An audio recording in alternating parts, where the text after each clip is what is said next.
Iran ശീത സമരത്തിലാണ്.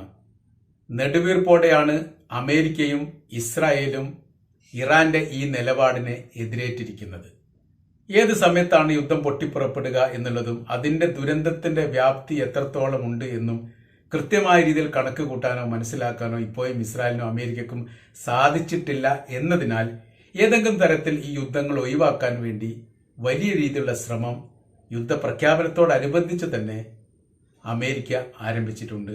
അതിൻ്റെ ഒരു തുടർച്ച ഇപ്പോഴും നടന്നു വരുന്നു. എന്നാൽ ഇറാന്റെ കൃത്യമായിരിക്കുന്ന നിലപാട് പറഞ്ഞു. ആ നിലപാടിനോട് അനുബന്ധിച്ച് തന്നെയുള്ള നീക്കുപോക്കുകളാണ് അല്ലെങ്കിൽ നീക്കങ്ങളാണ് ഇപ്പോൾ നടന്നു വരുന്നത്. അതിനെ നമ്മൾ ശീതസമരം എന്ന് വിളിക്കാൻ വേണ്ടി പറ്റുന്നതാണ്. അങ്ങനെ ആ പേരിനെ അല്ലെങ്കിൽ ആ പ്രവൃത്തിയെ വിളിക്കാൻ വേണ്ടി യഥാർത്ഥത്തിൽ സാധിക്കുകയുള്ളൂ. എന്താണ് ശീതസമരം? ഇതിനു മുൻപ് അങ്ങനെയൊക്കെ വല്ലതും ഉണ്ടായിട്ടുണ്ടോ? അതിന്റെ പ്രത്യാഘാതങ്ങൾ എത്രത്തോളം ഉണ്ട് എന്നതാണ് നമ്മുടെ ഇന്നത്തെ വീഡിയോയിൽ ചർച്ച ചെയ്യുന്നത്. ആധിപത്യത്തിനും അധികാര ഹൂങ്കിനും വേണ്ടിയുള്ള സമരത്തെയാണ് ശീതസമരം എന്ന് വ്യാഖ്യാനിക്കപ്പെട്ടത്. അത് ആരംഭിച്ചത് അമേരിക്കയും USSR അന്നത്തെ സോവിയറ്റ് യൂണിയനും തമ്മിലാണ് ഇങ്ങനെ ഒരു സമര രീതി ആരംഭിക്കപ്പെട്ടത്. 1947 മാർച്ച് മാസം 12-ാം തീയതി ആരംഭിച്ച ശീതസമരം ഡിസംബർ മാസം 26-ാം തീയതി 1991 അത് അവസാനിച്ചു. 44 കൊല്ലവും 9 മാസവും നീണ്ടു നിന്ന സമരത്തിന്റെ പേരാണ് ശീതസമരം എന്ന് പറയുന്നത്. ഒരർത്ഥത്തിൽ ആയുധമില്ലാത്ത യുദ്ധം തന്നെയായിരുന്നു. 91 സോവിയറ്റ് യൂണിയൻ തകരുന്നു. ഗോർബച്ചേവ് അധികാരത്തിൽ വരുന്നു. ക്ലാസ്നോസ്തും പെരിസ്ട്രോയ്ക്കും നടപ്പിലാക്കുന്നു. അങ്ങനെ സ്വതന്ത്രമായിരിക്കുന്ന സമീപനങ്ങളും നിലപാടുകളും പൗരന്മാർക്ക് നൽകിയതോടുകൂടി മുൻപ് കഴിഞ്ഞ സ്റ്റാലിന്റെ കാലത്ത് നടന്നുപോയ പല ക്രൂരമായിരിക്കുന്ന പ്രവൃത്തികളും അവിടുത്തെ ജനങ്ങൾ വിളിച്ചു പറയുന്നു. അങ്ങനെ അവർക്ക് സോവിയറ്റ് യൂണിയൻ എന്ന് പറയുന്ന ഒരു സംവിധാനത്തിലൂടെ ആ രാജ്യത്തെ മുന്നോട്ട് കൊണ്ടുപോകാൻ സാധിക്കാത്ത രീതിയിൽ ഓരോരോ ഭാഗങ്ങളായി ആ സോവിയറ്റ് യൂണിയൻ എന്ന് പറയുന്ന രാജ്യം പിളരുന്നു. അങ്ങനെയാണ് റഷ്യ വേറെയാകുന്നത്, അഫ്ഗാനിസ്ഥാൻ വേറെയാകുന്നത്, തുർക്ക്മെനിസ്ഥാൻ വേറെയാകുന്നത്. അങ്ങനെ ഒരുപാട് രാജ്യങ്ങൾ 12-ലധികം വ്യത്യസ്തമായിരിക്കുന്ന രാജ്യങ്ങൾക്ക് ഉദയം നൽകിയത് 91 വർഷത്തോടനുബന്ധിച്ചാണ്. അതിന്റെ കാര്യം സോവിയറ്റ് യൂണിയന്റെ തകർച്ചയാണ്. ആ തകർച്ചയ്ക്ക് ആസ്പദമായിരിക്കുന്ന സംവിധാനങ്ങളൊക്കെ അമേരിക്ക ഒരുക്കൂട്ടിയിരുന്നു. ആ ഒരുക്കൂട്ടോടനുബന്ധിച്ചാണ് ഈ തകർച്ച പൂർത്തിയായത്. അതോടുകൂടി ശീതസമരം അവസാനിക്കുകയും ചെയ്തു. ആധിപത്യങ്ങളും ലോക പോലീസിന്റെ കുപ്പായങ്ങളും എല്ലാം ഒരേ സമയത്ത് തന്നെ അമേരിക്കക്ക് നേടാൻ വേണ്ടി സോവിയറ്റ് യൂണിയന്റെ തകർച്ചയോടുകൂടി കാരണമായി എന്നുള്ളത് കൃത്യമാണ്. നമ്മൾ പറഞ്ഞു വരുന്നത് ഭൗമ രാഷ്ട്രീയ പിടിമുറക്കത്തിന്റെ കാലമായിരുന്നു അന്ന് എന്ന് പറഞ്ഞാൽ ഈ നിലനിൽപ്പിന് വേണ്ടിയിട്ടുള്ള സമരവുമായിട്ട് ബന്ധപ്പെട്ട കാലഘട്ടം എന്ന് പറയുന്നത് അതാണ്. രണ്ടാം ലോക യുദ്ധത്തിന് ശേഷം, രണ്ടാം ലോക യുദ്ധം കഴിഞ്ഞു. യുദ്ധത്തിൽ അമേരിക്ക അടക്കുന്ന സഖ്യം വിജയിച്ചതോട് കൂടിയിട്ട് പിന്നീട് അവർക്കിടയിലുള്ള സ്വരച്ചേർച്ചയില്ലായ്മ അല്ലെങ്കിൽ ആധിപത്യത്തിന് വേണ്ടിയുള്ള സമരമാണ് പിന്നീട് നടന്നത്. അതിന് ശീതസമരം എന്ന് ചരിത്രത്തിൽ അടയാളപ്പെടുത്തുന്നു. അമേരിക്കയും ബ്രിട്ടനും USSR സോവിയറ്റ് യൂണിയനും ഫ്രാൻസും ചൈനയും ചേർന്ന സഖ്യത്തോട് ജർമ്മനിയും ഇറ്റലിയും ജപ്പാനും തമ്മിൽ മുഖാമുഖം ഏറ്റുമുട്ടിയ യുദ്ധത്തെ രണ്ടാം ലോക യുദ്ധം എന്ന് പറയുന്നു. അങ്ങനെ അത്രയൊന്നും ശക്തിയില്ലാത്ത ഒരു രാജ്യമാണ് അമേരിക്ക ആ കാലഘട്ടത്തിൽ. അന്ന് ഏറ്റവും പവർഫുൾ ആയിരിക്കുന്ന രാജ്യം, ശക്തിയുള്ള രാജ്യം എന്ന് പറയുന്നത് ജപ്പാനായിരുന്നു. ജപ്പാനോട് താരതമ്യം ചെയ്യാൻ പറ്റുന്ന അത്ര തന്നെ ശക്തിയുള്ള രാജ്യമായിരുന്നു ജർമ്മനി, അഡോൾഫ് ഹിറ്റ്ലർ ഭരിക്കുന്ന കാലഘട്ടം. ഇറ്റലിയും അങ്ങനെ ഏറെക്കുറെ വലിയ ശക്തിയുള്ള രാജ്യമായിരുന്നു. ഒന്നാം ലോക യുദ്ധത്തിന്റെ ബാക്കി പത്രം എന്ന നിലയ്ക്ക് രണ്ടാം ലോക യുദ്ധത്തിന്റെ ആരംഭം ഉണ്ടാവുന്നു.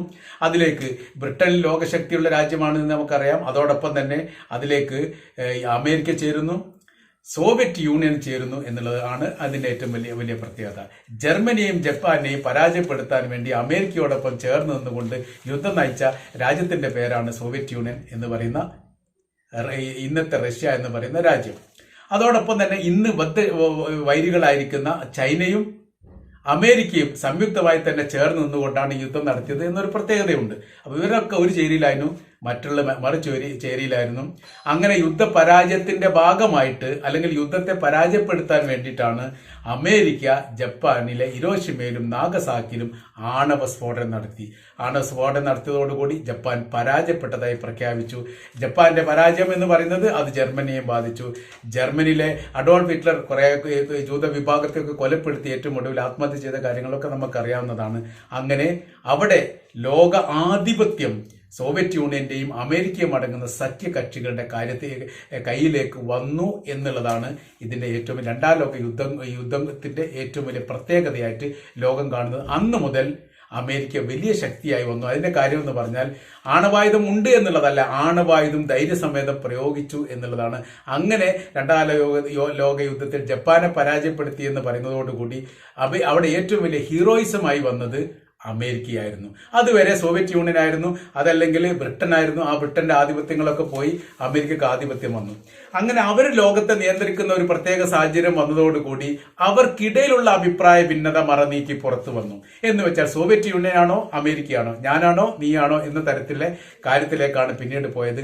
അവർക്കിടയിൽ ഒരു ആധിപത്യ മേൽക്കോയ്മ ലോകത്തിനിടയിൽ ഉണ്ടാവാനുള്ള വലിയ സമരത്തിന്റെ ഭാഗമായിട്ടാണ് സോവിയറ്റ് യൂണിയനും അമേരിക്കയും തമ്മിൽ ശീതസമരം ആരംഭിച്ചത്.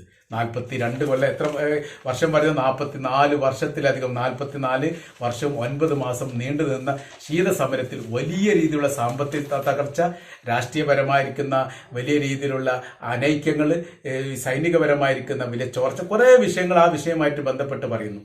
ഏകദേശം 72 ദശലക്ഷം മനുഷ്യരെ കൊലപ്പെടുത്തിയ യുദ്ധമായിട്ടാണ് രണ്ടാം ലോക യുദ്ധത്തെ കാണുന്നത്. ഏറ്റവും വലിയ പ്രത്യേകത 24 ദശലക്ഷം സൈനികരായിരുന്നു എന്നുള്ളതാണ്.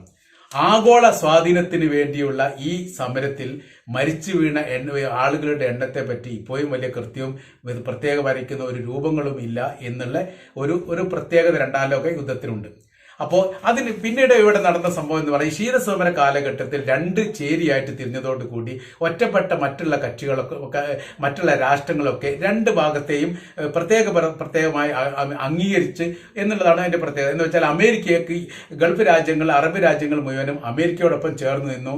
ഈ റഷ്യയോടൊപ്പം ഇന്ത്യ അടങ്ങുന്ന വ്യത്യസ്ത രാജ്യങ്ങളൊക്കെ റഷ്യയോടൊപ്പം ചേർന്നു. ആ രീതിയിൽ 2 ചേരിയായിട്ട് ലോകം മാറി.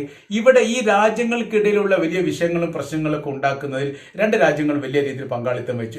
എന്ന് വെച്ചാൽ പ്രോക്സി യുദ്ധങ്ങൾ ഉണ്ടാക്കാൻ വേണ്ടി അമേരിക്കയും സോവിയറ്റ് യൂണിയനും വലിയ ശ്രമങ്ങൾ നടത്തി. 2 രാജ്യങ്ങൾ ഏതെങ്കിലും രാജ്യത്തിൽ വിഷയം ഉണ്ടാവുകയാണെങ്കിൽ ആ രാജ്യത്തിൽ തങ്ങളുടേതായിരിക്കുന്ന ആധിപത്യം വിജയിക്കണം, തങ്ങളുടെ നിലപാടുകൾ അവിടെ വിജയിക്കണം എന്ന് പറഞ്ഞുകൊണ്ട് ആയുധ സഹായങ്ങൾ, സാമ്പത്തിക സഹായങ്ങൾ, സൈനിക സഹായങ്ങൾ ഇങ്ങനെ ചെയ്തുകൊണ്ടുള്ള ഒരു പ്രോക്സി യുദ്ധം ഈ പറയപ്പെട്ട 44 വർഷത്തിൽ ഉണ്ടായിട്ടുണ്ട്. പല ഘട്ടങ്ങളിലും അതിന്റെ ദുരന്തം അനുഭവിച്ചത് മുസ്ലിം രാജ്യങ്ങളാണ് എന്നുള്ളത് മറ്റൊരു പ്രത്യേകത. നമ്മൾ പറഞ്ഞു വരുന്ന വിഷയം, അങ്ങനെ ആ കാലഘട്ടം കഴിഞ്ഞ് നമ്മൾ ഇപ്പോൾ 2024 എത്തി നിൽക്കുന്ന സമയത്ത് ഇപ്പൊ നടക്കുന്ന ശീതസമരം എന്ന് പറയുന്നത് സമാനമായിരിക്കുന്ന രീതി അല്ലെങ്കിൽ പോലും തത്തുല്യമായ രീതിയിലാണ് ഇറാൻ ഇപ്പോൾ ശീതസമരം നടത്തുന്നത്. ഇറാൻ എന്നൊരു പറയുന്ന ഒരു രാജ്യവും അതേപോലെ തന്നെ ഇസ്രായേൽ എന്ന് പറയുന്ന ഒരു 2 രാജ്യവും തമ്മിലുള്ള വിഷയമല്ല യഥാർത്ഥത്തിൽ ഇപ്പോൾ പാലസ്തീനുമായിട്ടുള്ള ബന്ധപ്പെട്ട വിഷയം, അതല്ലെങ്കിൽ ഇറാനും ഇസ്രായേലും തമ്മിലുള്ള ബന്ധപ്പെട്ട വിഷയം, 2 രാജ്യങ്ങൾ തമ്മിലുള്ള വിഷയമല്ല എന്നുള്ളത് കൃത്യമാണ്. അതിന്റെ കാര്യം എന്ന് പറയുന്നത് ഇറാനോടൊപ്പം ചേർന്ന് നിൽക്കാൻ വേണ്ടി റഷ്യയുണ്ട്, ചൈനയുണ്ട്, കൊറിയയുണ്ട്, അതോ തുർക്കിയുണ്ട്, അപ്രഖ്യാപിതമായിരിക്കുന്ന കുറച്ച് രാജ്യങ്ങളൊക്കെ ഉണ്ട്. ഇസ്രായേലിനോടൊപ്പം ചേർന്ന് നിൽക്കാൻ വേണ്ടി അമേരിക്കയുണ്ട്, ബ്രിട്ടൻ ഉണ്ട്, ഫ്രാൻസ് ഉണ്ട്, ഇറ്റലി ഉണ്ട്, പരമാവധി യൂറോപ്യൻ രാജ്യങ്ങളൊക്കെ ഉണ്ട്. 2 വിഭാഗമായി ഇപ്പോൾ യഥാർത്ഥത്തിൽ ചേരി തിരിഞ്ഞു നിൽക്കുന്ന ഒരു സ്ഥിതിവിശേഷമാണ്. മുൻപ് എങ്ങനെയാണോ 1947 കാലഘട്ടത്തിൽ അമേരിക്കയും സോവിയറ്റ് യൂണിയനും ഉണ്ടായത്, തത്തുല്യമായ രീതിയിലുള്ള ഒരു രീതിയാണ് അല്ലെങ്കിൽ ഒരു അവസ്ഥയാണ് ഇവിടെ ഇപ്പോൾ സൃഷ്ടിക്കപ്പെട്ടിരിക്കുന്നത്. അങ്ങനെയാണ് ഇപ്പോൾ ഒരു ശീതസമരം ഇവിടെ നടക്കുന്നത്. ഈ ശീതസമരം നടക്കുന്ന സമയത്ത് വലിയ രീതിയിലുള്ള ഭയപ്പാടിലാണ് ഇസ്രായേൽ എന്നുള്ളത് നമുക്കറിയാവുന്നതാണ്. അവിടുത്തെ ഭരണാധികാരികളൊക്കെ പ്രത്യേകപരമായിരിക്കുന്ന സുരക്ഷ കൊടുത്തു. പല ആളുകളും ഇപ്പോൾ ബങ്കറിലാണ് ഒളിച്ചിരിക്കുന്നത്. പുറത്തുള്ള രാജ്യത്തേക്ക് സന്ദർശനം നടത്താൻ വേണ്ടി പറ്റില്ല. അന്താരാഷ്ട്ര മേഖലയിലുള്ള ഒരുപാട് വിമാന സർവീസുകൾ ഈ യുദ്ധവുമായിട്ട് ബന്ധപ്പെട്ട പല രാജ്യങ്ങളിലേക്കും സർവീസ് റദ്ദാക്കപ്പെട്ടു. ലോകത്തിലെ വ്യത്യസ്തമായിരിക്കുന്ന ജൂത വിഭാഗങ്ങൾ നിലനിൽക്കുന്ന രാജ്യങ്ങളിലൊക്കെ ആവശ്യമില്ലാത്ത രീതിയിൽ അങ്ങാടിയിൽ പുറത്തിറങ്ങരുത്. അങ്ങനെ അവരുടേതായിരിക്കുന്ന സുരക്ഷ ഉറപ്പുവരുത്തണം. പറ്റാത്തവർ മറ്റുള്ള സുരക്ഷിത മേഖലയിലേക്ക് മാറണം എന്നുള്ളൊരു മുന്നറിയിപ്പുകളൊക്കെ ലഭിച്ചത് ഒരുപക്ഷെ രണ്ടാം ലോക യുദ്ധത്തിന്റെ ശേഷം ചരിത്രത്തിൽ ആദ്യമായിട്ടാണ്. മാത്രമല്ല ഇസ്രായേൽ ഒരു യുദ്ധത്തിന് വേണ്ടി ഇസ്രായേലിന്റെ രാജ്യത്തേക്ക് ഒരു വിമാന സർവീസ് നടത്തുകയില്ല എന്ന് 1948 ശേഷം ആ രാജ്യം സ്വതന്ത്രമായതിനു ശേഷം ആദ്യമായിട്ടാണ് ഒരു വിമാന കമ്പനി പ്രഖ്യാപിക്കുന്നത്. അപ്പൊ ആന്തരികപരമായിരിക്കുന്ന വലിയ മുറിപ്പാടുകളും വലിയ പ്രശ്നങ്ങളും യഥാർത്ഥത്തിൽ ഈ വിഷയവുമായിട്ട് ബന്ധപ്പെട്ട് ഇപ്പോഴും നിലനിൽക്കുന്നു എന്നുള്ള യാഥാർത്ഥ്യം. ആ ശീതസമരം എന്ന് പറയുന്നത് ഈ ശീതസമരം ഏറെക്കുറെ തുല്യമാണ്. ചില രാജ്യങ്ങൾ അങ്ങോട്ടും ഇങ്ങോട്ടും മാറും എന്നല്ലാതെ, ചില നിലപാടുകൾക്കും സമീപനങ്ങൾക്കും മാറ്റമുണ്ട് എന്നല്ലാതെ ഏറെക്കുറെ ആന്തരികപരമായ രീതി നമ്മൾ പരിശോധിക്കുന്ന സമയത്ത് രണ്ടും ഒന്ന് തന്നെയാണ്. അപ്പോൾ ശീതസമരത്തെ സംബന്ധിച്ചിടത്തോളം നമ്മൾ പറയുന്ന സമയത്ത് ഇറാൻ ഇപ്പോൾ എന്തുകൊണ്ട് യുദ്ധം ചെയ്യുന്നില്ല എന്ന് ചോദിച്ചാൽ ഒരു മാനസികപരമായിരിക്കുന്ന ഒരു യുദ്ധമാണ് ഇപ്പോൾ നടക്കുന്നത് എന്നുള്ളതാണ്. എപ്പോഴാണ് വരിക, ഏത് തരത്തിലാണ്, എങ്ങനെയാണ് എന്നുള്ള കൃത്യമായ രീതിയിലുള്ള രൂപം ലോകത്ത് ഇതുവരെ ആർക്കും കിട്ടിയിട്ടില്ല. അത് അമേരിക്ക കിട്ടുന്നില്ല. അതുകൊണ്ടാണ് അമേരിക്ക നെട്ടോട്ടം ഓടി സമാധാനത്തിന് വേണ്ടിയിട്ട് ഈ ശ്രമങ്ങൾ പല ഘട്ടത്തിൽ നടക്കുന്നു. അത് ഈജിപ്തുമായിട്ടും ഖത്തറുമായിട്ടും വ്യത്യസ്തമായിരിക്കുന്ന രാജ്യങ്ങളൊക്കെ ആയിട്ട് ബന്ധപ്പെട്ടുകൊണ്ട് വലിയ ശ്രമങ്ങൾ നടത്തുന്നു. ശ്രമങ്ങളൊക്കെ പരാജയത്തിലാണ് മറ്റൊരു വിഷയം. ഇസ്രായേലിനെ രക്ഷപ്പെടുത്താൻ വേണ്ടി അല്ലെങ്കിൽ സംരക്ഷിക്കാൻ വേണ്ടി വലിയ രീതിയിലുള്ള ആയുധ സംവിധാനങ്ങളും വ്യോമ നാവിക കര സംവിധാന കാര്യങ്ങളൊക്കെ അമേരിക്ക ഒരുക്കിയിട്ടുണ്ട് എന്നുള്ള ഉറപ്പാണ്. എന്നാലും അവർക്ക് ഭയപ്പാടാണ്. കാര്യമെന്ന് പറയുന്നത് ഏത് തരത്തിലാണ് പ്രത്യാഘാതങ്ങൾ ഉണ്ടാവുക എന്ന് പറയാൻ പറ്റാത്ത ഒരു സ്ഥിതിവിശേഷം സംജാതമായിരിക്കുന്നു. ഇത്തരമൊരു സ്ഥിതിവിശേഷം രണ്ടാം ലോക യുദ്ധത്തിന് ശേഷം ആദ്യമായിട്ടാണ്. അതുകൊണ്ട് അവർ വലിയ പ്രയാസത്തിലാണ്. എങ്ങനെ ഇത് മുന്നോട്ട് പോകണം എന്ന് അറിയുകയില്ല.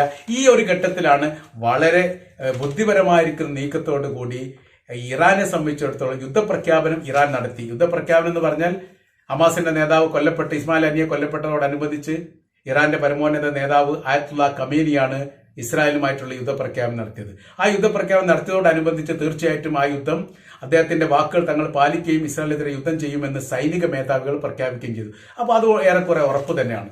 അത് ഇല്ലാതാക്കാൻ വേണ്ടി സാധിക്കുകയില്ല എന്നുള്ളത് അമേരിക്കയ്ക്ക് അറിയാവുന്നതാണ്. എന്നാലും അതിന്റെ കാഠിന്യവും കനം കുറക്കാനും വേണ്ടി വലിയ ശ്രമമാണ് നടത്തുന്നത്. ശീതസമരം വലിയ മുറിപ്പാട് ഉണ്ടാക്കുന്നതാണ്. അത് ആന്തരികമായിട്ടാണ് അത് മുറിയേൽക്കുക എന്നുള്ളത് യാഥാർത്ഥ്യമാണ്. അത് ഒരുപക്ഷെ പുറത്ത് ലോകം അത് കണ്ടോളണമെന്നില്ല. അങ്ങനെ ഒരു മുറിപ്പാടിലാണ് യഥാർത്ഥത്തിൽ അമേരിക്കയും ഇസ്രായേലും ഇപ്പൊ കഴിഞ്ഞുകൂടുന്നത് എന്നുള്ളതാണ് ഇതിന്റെ യഥാർത്ഥപരമായിരിക്കുന്ന സത്യം.